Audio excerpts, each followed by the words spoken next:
Recording progress. Muy bien, mis hermanos. Muy buenas noches. Saludos a todos y cada uno de los que se estén conectando a este estudio. Eh, Puede ser que nos estén viendo diferido, ¿no? Puede ser buenas noches, buenos días. Un saludo con todos, ¿no?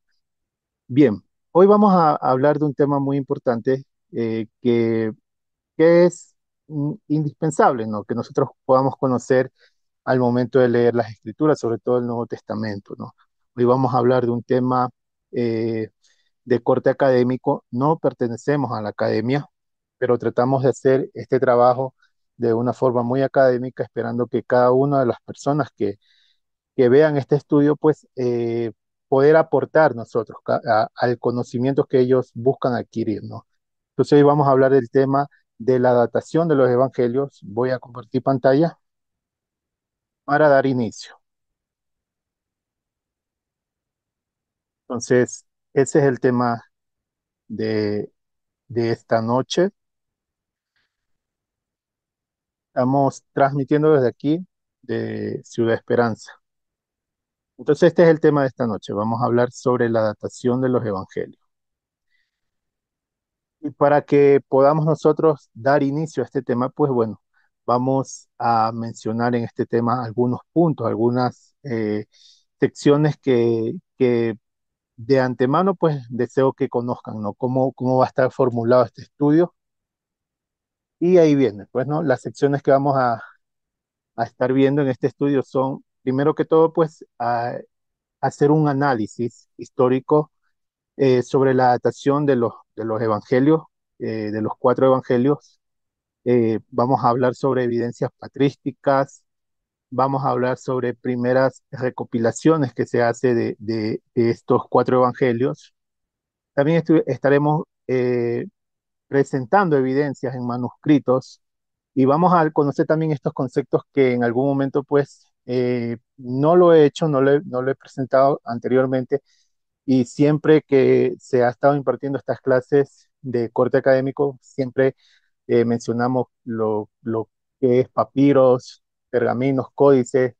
Siempre estamos presentando, ¿no? En las evidencias hablamos este tipo de palabras que es muy probable que para algunas personas no sea de conocimiento. Entonces hoy vamos a estar hablando, a estar presentándonos qué son papiros, qué son los pergaminos, qué son los códices. Vamos a hablar también sobre teoría e hipótesis, y bueno, vamos a hacer también un análisis crítico. Entre eso, pues vamos a ver lo que son glosas, vamos a explicar un poco sobre lo que es interpolaciones. Las interpolaciones, pues, son temas que hemos venido presentando hace unos meses atrás. Y bueno, como último tema tendremos lo que es, vamos a estar presentando algunas interpolaciones que se encuentran en cada uno de los evangelios. No todas las interpolaciones, pero sí las que son más evidentes, y bueno, esperando que este tema pues sea de gran ayuda a cada una de las personas que estén viendo este estudio. Y bien, vamos a hablar sobre la historiosidad, el contexto histórico, cómo nacen los evangelios. Y tenemos siempre, cuando nosotros vamos a estudiar los evangelios, tenemos siempre varias opiniones acerca de su datación. Y por eso es un problema, ¿no? Porque mientras unas personas pues pueden decir, este evangelio está datado en tal fecha, otras personas, hablando pues no de los académicos, otras personas tienen cierto apego a darle una fecha más temprana, otros una fecha más tarde. Y entonces, pues algo que sí es importante que debemos entender es que los escritos originales, los cuales pues se pueden entender como protocanónicos, no existen. No existen escritos originales de los evangelios. Por lo tanto, lo que hoy en día podemos nosotros tener a la mano son copias en griego. Creemos que por el contexto histórico, por el contexto cultural, incluso por palabras que nosotros conocemos como hebraísmo, entendemos claramente que estos evangelios tuvieron que haber sido escritos en hebreo, en arameo, pero no existen, ¿no? Los escritos originales, sino que existen copias que ya son copias que tienen incluso una datación del segundo siglo. Entonces, bien, tenemos estos escritos, ¿no? Los protocanónicos que no están a la mano y los escritos canónicos que son los que tenemos como evidencia más antigua actualmente, y como les mencioné, no se llega a un consenso mayoritario sobre la fecha exacta, ¿no? De cuándo pudieron haber sido escritos, pero hoy vamos a ver un poquito de esto, ¿no? De quiénes opinan, cómo se opina, pues, ¿no? Desde cuándo aproximadamente se han escrito esos evangelios. Y bueno, otra cosa importante también que debemos saber es que la autoría es anónima.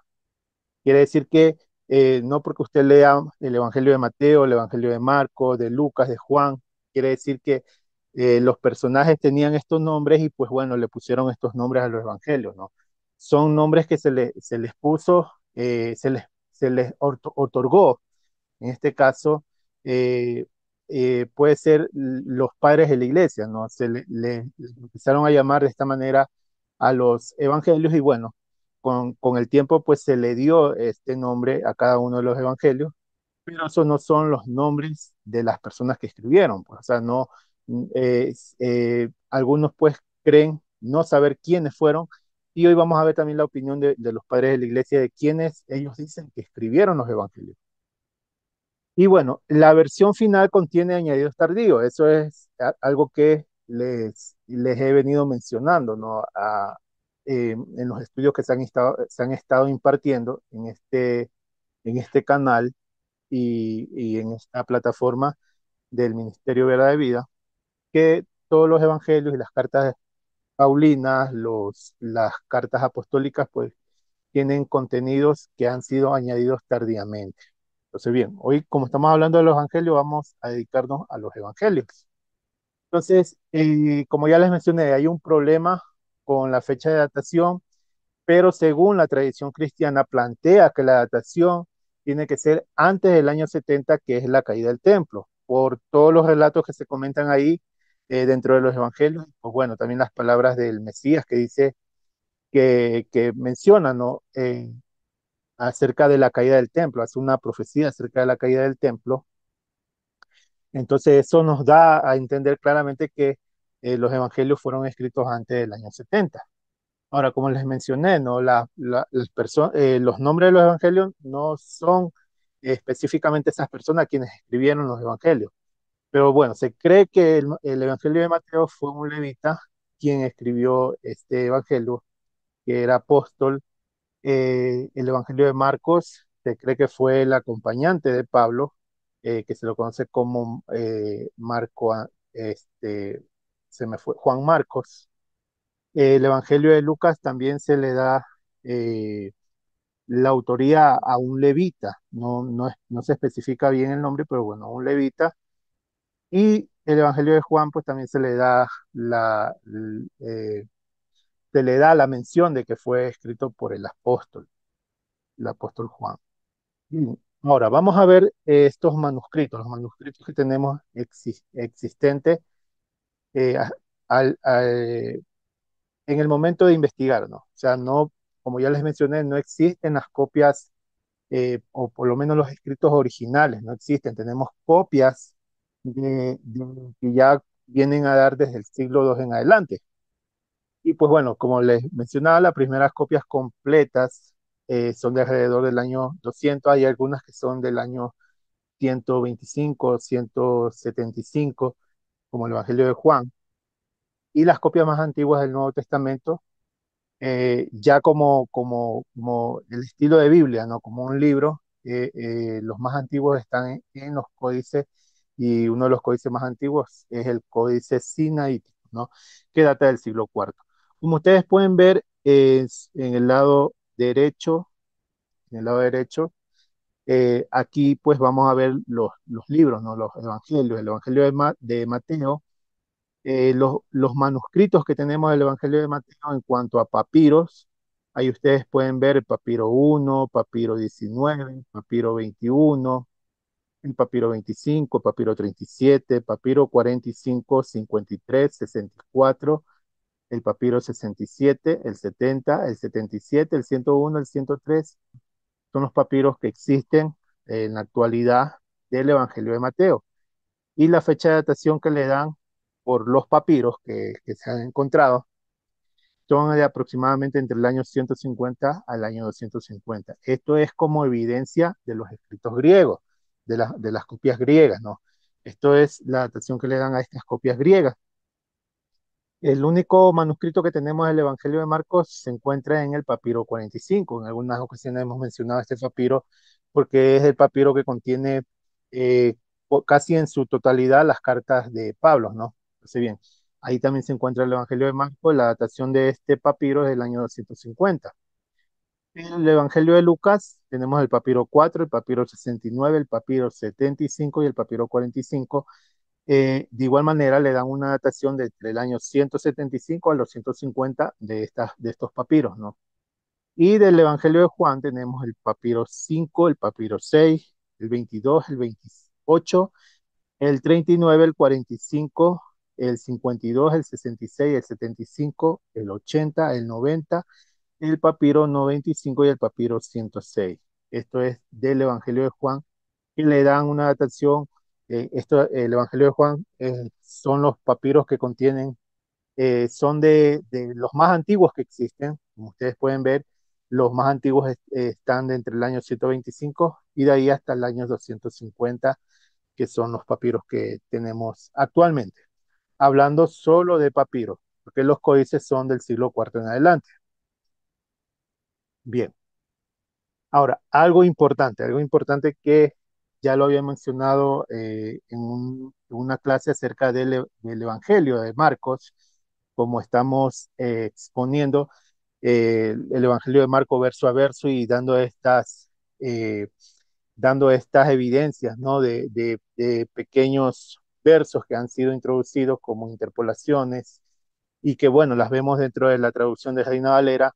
En este estudio, pues, en estos estudios que hemos venido dando del Evangelio de Marcos, hemos mencionado acerca de esta evidencia, un fragmento que se encontró en las cuevas de Qumran y que está codificado con la numeración 7Q5, fragmento 7Q5, que fue identificado, ¿no? Como el Evangelio de Marcos, corresponde al capítulo 6, entre los versos 52 y 53. Ustedes los pueden ver ahí en su pantalla, está bien fragmentado, contiene pedacitos de verso del 52, pedacitos de verso 53.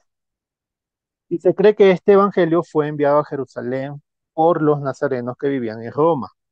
Aquí no les pongo cristianos porque nosotros entendemos que por el tiempo que se le va a dar la adaptación a este fragmento, del Evangelio de Marcos todavía no existía el cristianismo como hoy en día se conoce. Ya, el cristianismo nace recién del siglo II en adelante. Bien, entonces se cree que fue enviado a Roma y fue escondido por los esenios. Probablemente esto ocurrió antes de las ruinas de Jerusalén, entre los años 70, pues no, que fue la caída del templo de Jerusalén. El paleógrafo inglés Robert afirmó que estos papiros eran anteriores al año 50, aproximadamente 20 años después de la muerte de Yeshua y 10 años después de que Marco escribiera su evangelio. Entonces, algo muy bueno es que este evangelio, pues, este fragmento que se encontró es del año 50, una edad bastante temprana en cuanto a los testimonios, ¿no? Que se tiene actualmente en papiro de los evangelios, ¿no? Que son testimonios ya que vienen del siglo II en adelante. Entonces, esto nos da a nosotros la oportunidad de saber de que estos evangelios sí tuvieron que haber sido escritos mucho antes de la caída del templo, aproximadamente podría ser entre esta fecha, ¿no? El año 50, como se encontró este pequeño fragmento del Evangelio de Marcos. Ahora, vamos a continuar, ¿no? Vamos a continuar con este estudio, esperando pues que lo que se está exponiendo se esté entendiendo, ¿no? Se esté entendiendo y bueno, vamos a continuar. Ahora sí, vamos, ahora sí a ver estos conceptos, ¿no? Aclarar estos conceptos o bueno, a darle un entendimiento mucho más claro de qué son los pergaminos, qué son los papiros, qué son los códices. Como les mencioné, a veces yo en los estudios pues siempre estoy mencionando estas evidencias y menciono tal papiro, menciono tal códice, pero no me he tomado la molestia de decir que es un papiro, que es un códice, que es un pergamino. Y bueno, aquí yo les presento. Esto aquí que ustedes ven en sus pantallas es un rollo de salmos. Este es un rollo que fue encontrado en las cuevas de Qumran y le da una datación aproximada del año 100 antes de la era común, perdón, y es un rollo del libro de Salmos, ¿no? De Salmos. Entonces, esto es pergamino, ¿no? Es escrito, el pergamino es lo que se obtenía de la piel, sea del becerro o de las cabras. Entonces, de la piel, pues se formaban este tipo de material donde pues se empezaba a escribir. Eso es lo que se conoce como un pergamino. Ahora, ¿qué es un papiro? Aquí, como ustedes pueden ver, esto siempre ya creo que es un poquito familiar para los que están siguiendo estos temas de corte académico. Entonces, esto es un papiro. Ustedes ven esos fragmentos. Este es el papiro 52. Es uno de los papiros más antiguos que existen del Evangelio de Juan, aproximadamente datado del año 125. Y el papiro es esto que ustedes ven en esta figura, ¿no? Esta planta. Esta planta se obtiene del tallo. De aquí se obtiene pues este material como tipo hoja y era lo que utilizaban desde muy tempranamente los egipcios. Utilizaban este material para poder escribir sus relatos históricos, ¿no? Entonces, bien, como ustedes pues, pueden ver, la plantita es una hierba palustre acuática de la familia de los ciperáceas, muy común en el río Nilo, en Egipto y en algunos lugares de la cuenca mediterránea. Entonces, ya ustedes ya pueden ir viendo, ¿no? De este material, pues, se obtenía este tipo de hoja, ¿no? Que era muy fuerte al clima de esta zona, ¿no? Era muy fuerte el clima, pero de igual manera pues se deterioraba y pues siempre se estaban haciendo copias de lo que ya se había escrito anteriormente, ¿ya? Ahora vamos a ver qué es un códice. Es lo que ustedes están viendo ahí, es un estilo libro que empezó a dársele esta forma a partir del siglo I. Esto ya viene de los romanos, ¿no? De la cultura romana. Ellos empezaron a hacer esta práctica de crear este tipo de hojas con el fin de que los papiros o los pergaminos se conserven de una mejor manera. Entonces, estos son los códices. Esta es una foto del códice sinaítico. Y pues bueno, como les mencioné, son elaborados mayormente, están elaborados de hojas de pergamino y este término proviene del vocablo latino codex, que no hay que equivocarse con también palabra latina que hace referencia a códigos, ¿no? A leyes. No, esto es un códex, un códice, un libro, ¿no? Y bien, entonces, bueno, dice que ya a partir del siglo IV, el siglo V, ya esto ya se formó ya como una parte de la cultura, ¿no? De crear este tipo de libros. Y bueno, hasta el día de hoy, pues ya no le llamamos códices, pero bueno, ya tenemos esta misma práctica de crear libros, ¿no? Bien. Ahora, bueno, para que también tengan un poquito más que se familiaricen, ¿no? Con los términos que a veces se utilizan y para que ustedes también conozcan qué tipo de papiros existen, de pergaminos, de códices. Bueno, ahí yo les traigo esta pantalla, ustedes pueden ver. Entonces, un papiro, como ustedes ya saben, pues es una hoja que proviene de esta planta, que cuando se ha sido encontrado, ¿no? Cuando han hecho un hallazgo, ¿no? De estos papiros, se le da una numeración. Entonces se le designa una numeración a este material, al papiro, y de ahí se convierte pues ya para estudio, ya se lo puede conocer de esta forma como ustedes lo pueden ver aquí en abreviaturas, ¿no? El P45, el P46. Entonces ya ustedes ya van viendo que esta P hace referencia al papiro. Si ustedes ven ahí los diferentes papiros que existen, y cómo es ese trabajo, ¿no? De que después de que se encuentra este tipo de material, se le da una numeración para que sea más fácil al momento de hacer estudios. En cuanto a los manuscritos llamados códices, los códices son, ya como ustedes vieron, pues no, se lo determina por códices mayúsculos o unciales. También existen códices minúsculos y entre los mayúsculos tenemos que se le designan así por letras, ¿no? A, B, C, D. Y la numeración en cuanto a los manuscritos unciales, todos los manuscritos unciales tienen que llevar un cero adelante. Todos los manuscritos unciales.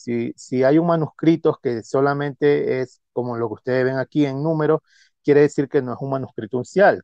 ¿Y qué es un manuscrito uncial? Un manuscrito uncial es un manuscrito que está escrito con letras mayúsculas, ¿no? Solo con letras mayúsculas y por eso le llaman mayúsculos o unciales. Cambio los minúsculos, como su palabra lo dice, son manuscritos escritos con letras minúsculas y en cursiva. Y la mayoría de estos manuscritos minúsculos son del siglo X. Del siglo X en adelante hay manuscritos minúsculos, ¿ya? Entonces, bien, estos manuscritos mayúsculos, unciales, mayormente están escritos en pergaminos dentro de los códices. Y ahí ustedes pueden ver, por ejemplo, el códice sinaítico se lo conoce como el 01, que es el más antiguo, perdón. Y de ahí, conforme a la antigüedad de los códices, se le va dando la numeración. El más antiguo de los códices es el sinaítico y por eso se le da la numeración 01. De ahí viene el códice alejandrino, que no solamente se le da la numeración 0 en cuanto a la antigüedad, sino que también se le da esta letra, ¿no? Como una forma de identificarlo, la letra A. Entonces, cuando ustedes vean que, por ejemplo, dice está escrito en el códice A, ya usted automáticamente va a saber que está escrito en el códice alejandrino. O en el códice 02 es el códice alejandrino. De igual manera, tenemos el Códice Vaticano que está identificado con la letra B y con la numeración 03, el Ephraim Scriptus, que es del siglo V con la letra C y la numeración 04, el Códice Besa, que está codificado con la letra D, con la numeración 05, o, bueno, también puede ser el Washingtoniano, que se le da la letra W, ¿no? Y la numeración 032. Esto, pues, como ya les dije, para identificar qué códice es y pues eso sea más fácil, ¿no? Al momento de poderlo buscar en tipo de programas donde te da la oportunidad de hacer una investigación, ¿no? Unos programas más sofisticados para el estudio de estos manuscritos. Bien, entonces vamos a la siguiente diapositiva y ahora vamos a conocer los diferentes testimonios de los padres de la iglesia, se le conoce como evidencia patrística, ¿no? Y ellos nos van a dejar también evidencia, no he traído varios comentarios, pero bueno, traje este comentario y otro comentario adicional para que nosotros veamos cómo ellos ya en su tiempo mencionaron acerca de quiénes fueron los que escribieron los evangelios y bueno, a partir de ahí pues tradicionalmente la Iglesia Católica pues fue enseñando, ¿no? Que conforme a los testimonios de los padres de la Iglesia. En este caso vamos a leer a Papías. Dice, siendo ya obispo de Hierápolis, Papías escribió un tratado en 5 libros titulado Explicación de los dichos del Señor. Y esta obra fue compuesta alrededor del año 130. Dentro de esta obra, él hace mención de que el Evangelio de Marcos fue un evangelio que fue dictado de la boca de Pedro. Y quien escribió este evangelio fue Juan Marcos, el primo en este caso era el primo de Bernabé, según la tradición católica, ¿no? El primo de Bernabé. Él fue el que escribe el evangelio de Marcos según el testimonio de Papías, y lo escribe de lo que, en este caso, Pedro le dicta, ¿no? Entonces, eso según el testimonio de Papías. Y esto lo evidencia, pues, ¿no? Lo da a conocer Eusebio de Cesarea en su obra Historia Eclesiástica. Ahí él da a conocer acerca de esto que Papías deja escrito, ¿no? De que el libro de Mateo, de Marcos, fue escrito por Juan Marcos, y también nos da a conocer algo bastante importante que es sobre el Evangelio de Mateo, que dice que el Evangelio de Mateo fue escrito en hebreo, ¿ya? Y que el Evangelio de Mateo fue escrito en hebreo, y bueno, todos los dichos eran escritos en hebreo. Eso nos da a nosotros también pues la oportunidad de conocer de que los evangelios sí tuvieron que haber sido escritos en hebreo, en arameo, pero bueno, lamentablemente no llegaron los escritos originales a nuestras manos, y pues bueno, ahora tenemos que depender de los estudios pues de lo que hay a la mano, en este caso los papiros o los códices más antiguos, es lo que nos sirve a nosotros para hacer los diferentes estudios. Ahora vamos a hablar acerca de Justino Martí. También él nos deja una evidencia bastante buena. Justino Martí ya es un personaje que aparece a partir del siglo II, ¿no?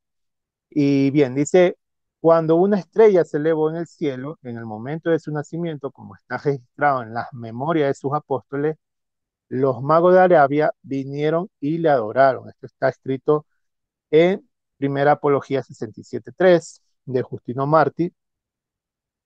Y esto que nos da la evidencia, nos da la evidencia pues de lo que está escrito en Lucas, ¿no? Acerca del nacimiento de Yeshua, ¿no? Entonces bien, nos da a conocer, ¿no?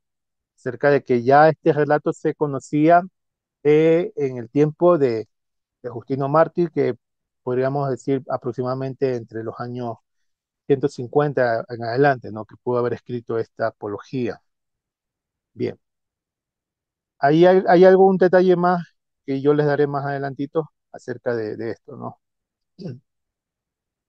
Bien, ahora vamos, antes de continuar, esperando pues que la exposición esté siendo de mucho interés para ustedes y me estén comprendiendo, pues ahorita vamos a hablar acerca de las primeras compilaciones que se hace de los evangelios, las primeras obras que se dejan escritos en las diferentes obras que vamos a mencionar, y quiénes son estos personajes también, ¿no? Que hacen estas primeras compilaciones, y luego de esto pues ya viene lo que ya nosotros podemos conocer, ¿no? Como bien sean los papiros del siglo II o bien sean los códices del siglo IV en adelante. Entonces vamos a hablar de este primer testimonio, ¿no? Que tenemos de la primera compilación, lo que sería lo que se podría conocer como la primera Biblia. La primera Biblia que se compila lo hace Marción de Sino, pero Marción del Ponto. Aproximadamente por el año 140, 130, 140, él hace la primera compilación de las cartas de Pablo, y entre las cartas de Pablo también compila lo que hoy en día nosotros conocemos como el Evangelio de Lucas, que era conocido por los testimonios de los padres de la iglesia como el Evangelion. Es el nombre que se le daba al Evangelio de Lucas, o se le conoce también como el Evangelio del Señor. Entonces, el primer personaje que hace una compilación tanto de las cartas paulinas y de este primer evangelio, Evangelio de Lucas, es Marción del Ponto, ¿no? Él hace esta primera obra, y pues bueno, le dio la oportunidad que más adelante pues se haga este mismo trabajo que él hizo de hacer las compilaciones de las cartas, no solamente paulinas, sino también de apostólicas y de los evangelios, y bueno, otro tipo de obras que fueron apareciendo con el tiempo. Entonces, bien, este es el primer registro que tenemos de las compilaciones, y de aquí en adelante fueron poco a poco eh, personajes apareciendo y haciendo sus propias compilaciones, ¿no? En este caso de los evangelios, que es el tema que estamos tratando, ¿no? Bien, entonces a ver, vamos a la siguiente diapositiva, y tenemos a Ireneo de Lyon, y la obra que él presenta se llama Tetramorfos. ¿Y qué es Tetramorfo? Tetramorfo es la obra donde él junta por primera vez los cuatro evangelios, esto aproximadamente por el año 160.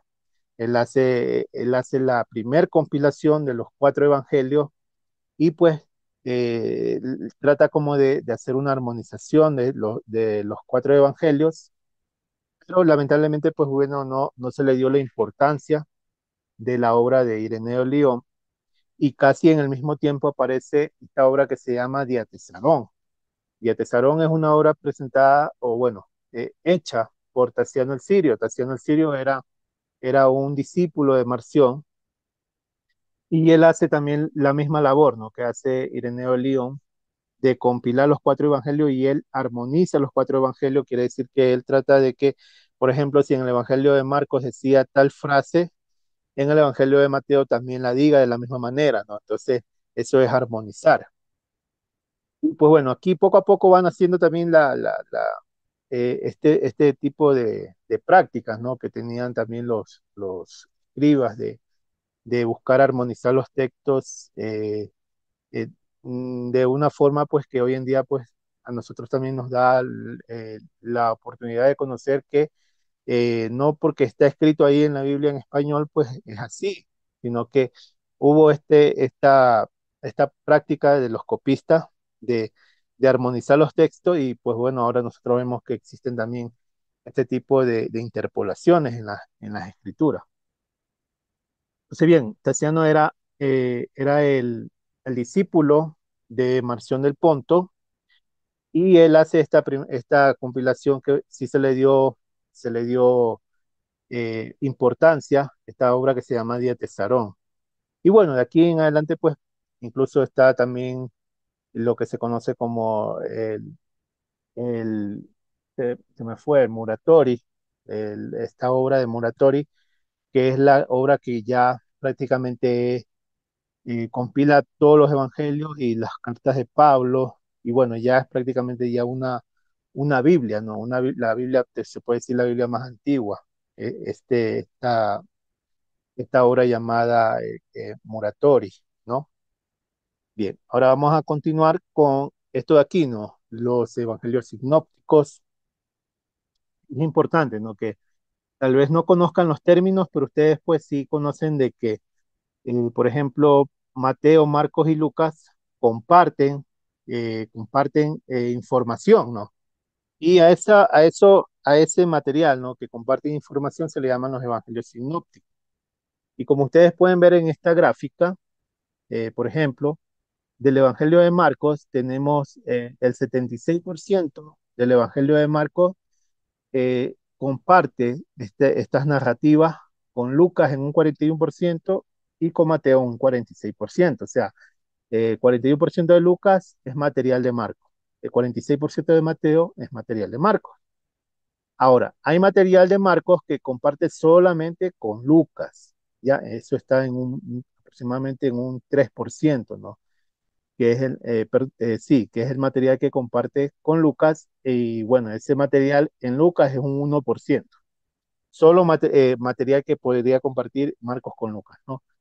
En cambio, del lado de Mateo, ¿no? Lo que comparte Marcos con Mateo, el 18% de la, de los escritos de Marcos se encuentran en Mateo, exclusivo entre Marco y Mateo, y en el Evangelio de Mateo pues viene a ser más aproximadamente un 10%, ¿no? Un 10% de lo que está escrito en Mateo está escrito en Marco en un 18%.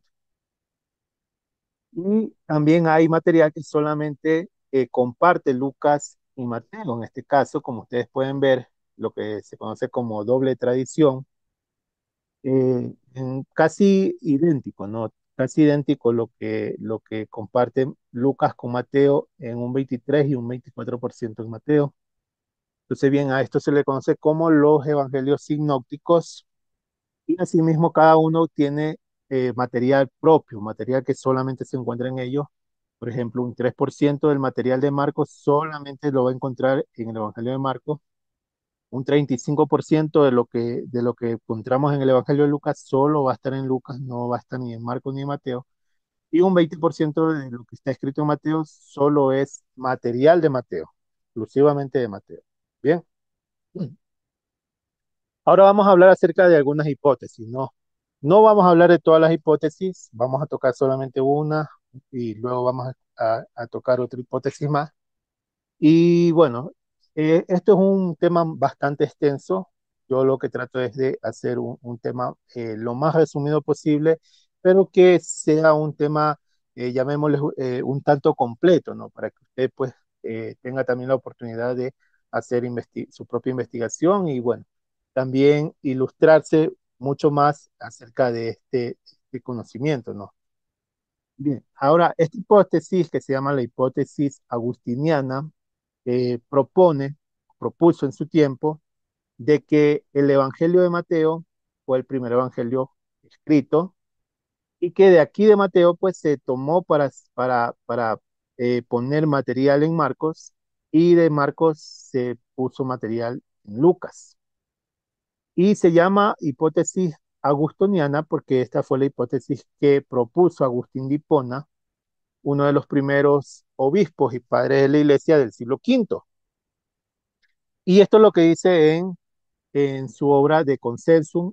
En esta obra él dice lo siguiente: ahora, esos cuatro evangelistas, cuyos nombres han ganado la circulación más notable sobre todo el mundo y cuyo número se ha fijado como cuatro, se cree que han escrito en el orden que sigue: primero Mateo, a continuación Marcos, en el tercer lugar Lucas y por último Juan. De estos cuatro, es cierto, solamente de Mateo se cuenta que se ha escrito en lengua hebrea y los otros en griego. Y esto es importante, ¿no? Este testimonio que nos da en esta obra Agustín de Hipona es importante, ¿no? Porque también nos da la evidencia, un personaje del siglo V tenía claro de que el material original de los evangelios fue escrito en griego, aunque nos da solamente la evidencia de Mateo, pero ya, como les dije al inicio, ¿no? Por cuestión cultural, por hebraísmos que encontramos dentro de los evangelios, sabemos que fueron escritos en lengua hebreo o arameo, ¿no? Y luego de ahí fueron escritos en griego, que son las copias que tenemos actualmente. Ahora vamos a ver esta segunda hipótesis que se le llama la hipótesis de las dos fuentes. Y esta hipótesis de las dos fuentes, ¿qué propone? ¿Quién la propone? La propone Christian H. Weiss en 1890. Él propuso estas dos teorías, esta teoría de las dos fuentes, perdón, afirmando que el Evangelio es el más antiguo y se le llama la teoría de las dos fuentes porque, según lo que propone Christian Weiss, Marcos, al ser el primer evangelio, de Marcos se copia Mateo, ¿no? Toma material de Marcos para crear su obra. Y asimismo Lucas toma material de Marcos para crear su obra. Y se le llama de dos fuentes porque él propuso una fuente aparte, ¿no? Lo que se conoce como la fuente Q. ¿Y qué es la fuente Q? La fuente Q es lo que se conoce como los dichos del Señor, los dichos del Mesías, de Yeshua. Se dice que él propone que en el siglo I, después de la muerte de Yeshua, existían estos dichos que se conocen como parábolas, como bienaventuranzas de Yeshua, y que eso era un material que ya estaba rodando dentro de las diferentes, llamémosles casas, ¿no? Donde se reunían los discípulos, ¿no? Los diferentes lugares donde se reunían los discípulos, pues ya existía este material de los dichos de Yeshua o las parábolas, ¿no? Y que de este material es que toma Mateo y Lucas, ¿no? Para sus obras. Mateo y Lucas toma de esta fuente Q, que esto es una hipótesis, ¿no? Pero una hipótesis que hasta el día de hoy pues se sigue tomando en cuenta dentro de las de los diferentes estudios que se hacen de este corte académico en cuanto a las escrituras, ¿no? Bien. Ahora bien, vamos a ver algo también importante, ¿no? Porque siempre se ha mencionado en los estudios acerca de glosas, textos interpolados. Entonces, bien, ¿qué es una glosa? Aquí ustedes pueden ver Dice, es un texto marginal o un comentario que se agrega en los márgenes entre las líneas de un texto. Y ustedes pueden ver en esta foto, ¿no? Que les estoy mostrando aquí con el puntero, aquí está el Evangelio de Hebreos, ¿no? El Evangelio de Hebreos está escrito en este lugar. Aquí inicia el Evangelio de Hebreos. Esto es del Códice Vaticano. Y ustedes pueden ver en este lado, ¿no? Aquí hay una nota marginal que ha dejado un copista, un escriba. ¿Y qué es lo que dice esto? Dice lo que ustedes pueden ver de este lado. Dice, ignorantísimo y malicioso, deja completamente el viejo, no lo alteres. ¿Qué pasa aquí? Con el estudio que se hace de una forma más profunda, se puede dar evidencia de que hubieron aquí varias secciones, ¿no? Que por el paso del tiempo se fueron perdiendo el color de la tinta, ¿no? El color de la tinta que se utilizó se fue perdiendo y los escribas, pues, posteriores fueron poniendo, ¿no? Fueron transcribiendo, en este caso, o, o, o escribiendo encima del texto las letras que ya se habían perdido. Entonces se llega a entender que en una tercera edición se hace este trabajo. Y bueno, también aquí vemos pues este, este texto marginal, eh, este comentario que el escriba pues deja para que el próximo copista no altere lo que está escrito y por eso dice ignorantísimo y malicioso, deja completamente el viejo, no lo altere. Bueno, esto es solamente un ejemplo, pues no hay varios ejemplos dentro de las escrituras, también lo hemos presentado en algunos estudios que hemos dado. A veces hay pequeñas glosas, a veces hay glosas bastante grandes como la que ustedes pueden ver aquí, y que esto a veces da la oportunidad de que con el tiempo los copistas la incluyan dentro de los textos originales, como lo que pasó con el texto de Primera de Juan 5, ¿no? Lo que se conoce como la coma juanina. La coma juanina, muchos se cree que fue una glosa puesta en algún escrito y que luego pues fue puesto dentro de las traducciones. Incluso en el año 1500, cuando Erasmo inicia su trabajo de hacer estas traducciones bíblicas y toma los escritos griegos más antiguos, él se da cuenta que este verso, ¿no? De la coma juanina no existe. Pero por presión de la iglesia, él decide acceder a poner este verso luego de que encuentra un manuscrito del siglo, si no me equivoco, como el siglo XII, XIII, y en ese manuscrito sí decía el texto, ¿no? El texto de Primera de Juan 5 7, pero un manuscrito bastante lejano, bastante tardío, muy tardío, pero sin embargo, pues Erasmo optó por ponerla dentro de las traducciones del texto Receptus y pues por la presión que le estaba imponiendo la iglesia de que ponga ese texto dentro de la traducción del texto Receptus. Y esto, si no estoy mal, lo pone ya en la segunda edición del texto Receptus. Bien, entonces de aquí vamos ahorita a ver unos temas, los últimos temas, ya este es el último tema o la última sección de este estudio que vamos a ver, que es acerca de las interpolaciones. Vamos a mencionar algunas interpolaciones que nosotros podemos encontrar dentro de los evangelios. No voy a entrar en detalles qué es lo que está interpolado, qué es lo que se ha agregado y peor aún hacer un análisis de esos textos, sino que voy a mencionar los versos, usted los puede copiar y bueno, hacer su propia investigación, ¿no? Bien, entonces entre los añadidos o interpolaciones que encontramos en el Evangelio, vamos a revisar primero el Evangelio de Marcos y una de las interpolaciones más grandes que tiene el Evangelio de Marcos es el final largo de Marcos, que se conoce así, ¿no? El final largo de Marcos, que por la evidencia patrística sabemos que fue una interpolación que se hizo posterior al siglo II, ¿no? Entonces, como ustedes leen aquí, debido a la evidencia patrística de finales del siglo I, en la existencia de las copias de Marcos, la mayoría de los estudiosos coincide que este pasaje debió haber sido escrito y unido al Evangelio a más tardar al principio del siglo II, ¿ya? Entonces, en el siglo I se conocía el final corto de Marcos, pero ya a partir del siglo II se empieza a conocer estos capítulos de Marcos 16, ¿no? Del 9 al 20, estos versos que fueron añadidos posteriormente. Y bueno, aparte hay varias interpolaciones, como ustedes pueden ver, Marcos 6 y 11, que hemos venido presentando todas estas interpolaciones en los estudios que hemos venido haciendo del Evangelio de Marcos, ¿no? Este estudio que hemos venido haciendo de verso a verso, de capítulo por capítulo, y hemos venido presentando este tipo de interpolaciones que existen dentro de este Evangelio, aparte de hacer el estudio de forma pues textual, bíblica y cultural, ¿no? Histórico. Bien, entonces, perdón, entonces vemos que Marcos 6:11 también contiene una interpolación, ya la hemos mencionado en los estudios, Marcos 7:16.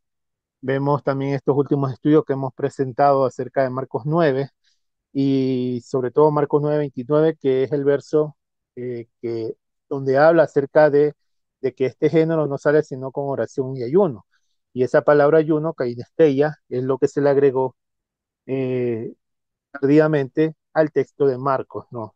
En los manuscritos más antiguos no contiene este palabra kainesteia, que sí fue añadido posteriormente, ¿no? Me parece que está en el códice sinaítico, es la palabra cainestella, sin embargo, en el códice vaticano no lo encontramos, no encontramos esta palabra cainestella, sino solamente oración, y ahí termina el texto, ¿no? Y también también analizamos el texto de Marcos 9, el verso 44 y el verso 46, ¿no?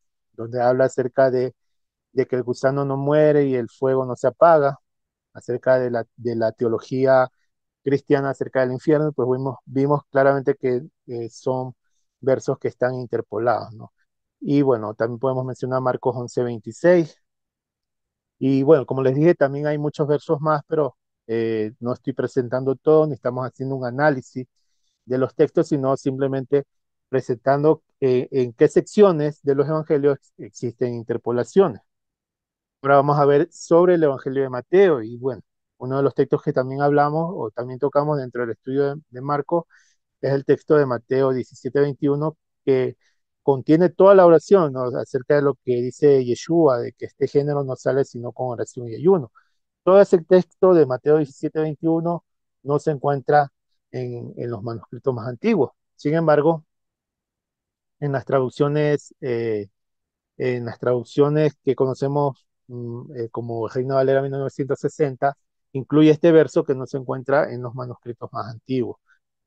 Y que nosotros ya mencionamos, ¿no? Que se incluyó posiblemente dentro de este material de Mateo, eh, de algún copista lo incluyó por lo que seguramente conocía que estaba escrito en Marcos.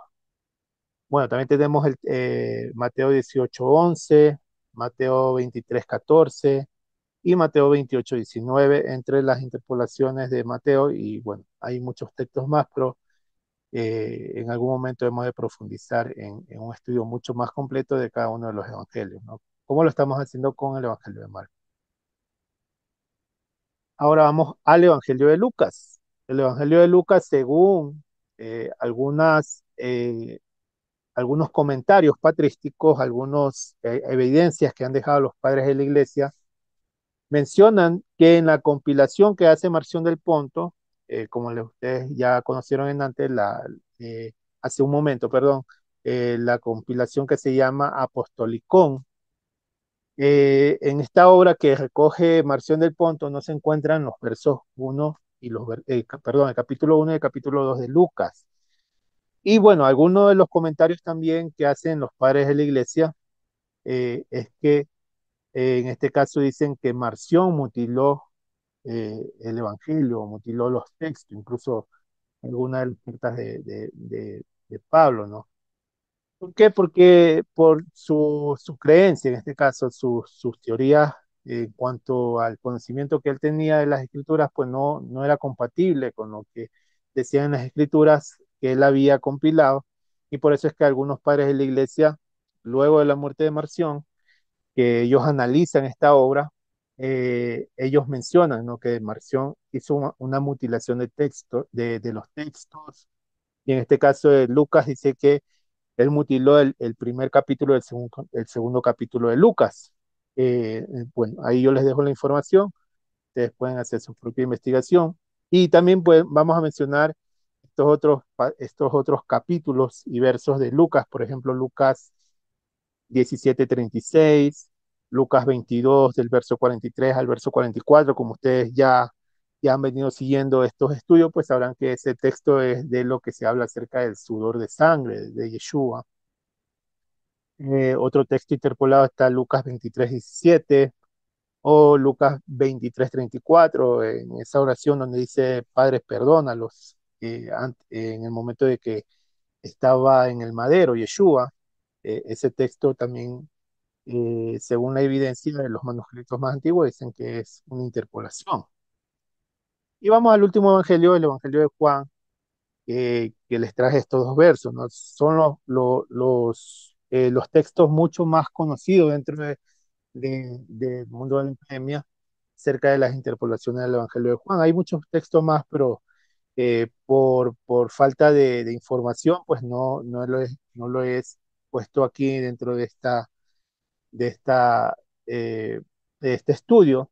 Pero bueno, los versos, los textos, que incluso pues han servido para fomentar algunos tipos de dogmas dentro del movimiento cristiano, es este, ¿no? Juan 5 del verso 3 al verso 4. Bueno, el verso 3 es el final del verso 3 de Juan 5, y el verso 4 en su totalidad, esos son una interpolación que habla acerca del ángel que movía el agua, ¿no?, en el estanque de Bethesda, de Bethesda. Y también tenemos el pasaje que se conoce como la perícopa de la mujer adúltera, que está escrito en Juan, al final de Juan 7, que es el capítulo, el verso 53, y el capítulo 8 del verso 1 al verso 11, que habla sobre la perícopa de la mujer adúltera. Esto pues ya lo hemos expuesto y hemos evidenciado que es una interpolación bastante amplia y que también pues fomenta el tipo de dogma, sobre todo de que incluso Jesús, en este caso desde el concepto cristiano, Jesús perdonó a la mujer adulta. Y bueno, nosotros pudimos dar la evidencia de que este texto fue introducido tardíamente y no es un texto original del Evangelio.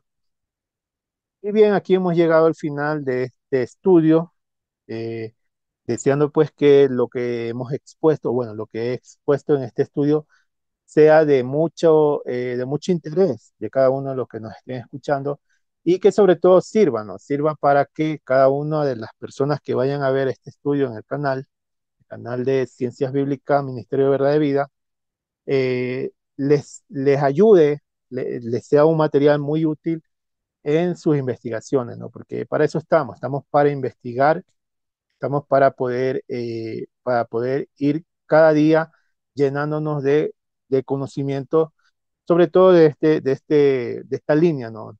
De este corte académico, ¿no? Que hemos venido ya presentando hace varios meses.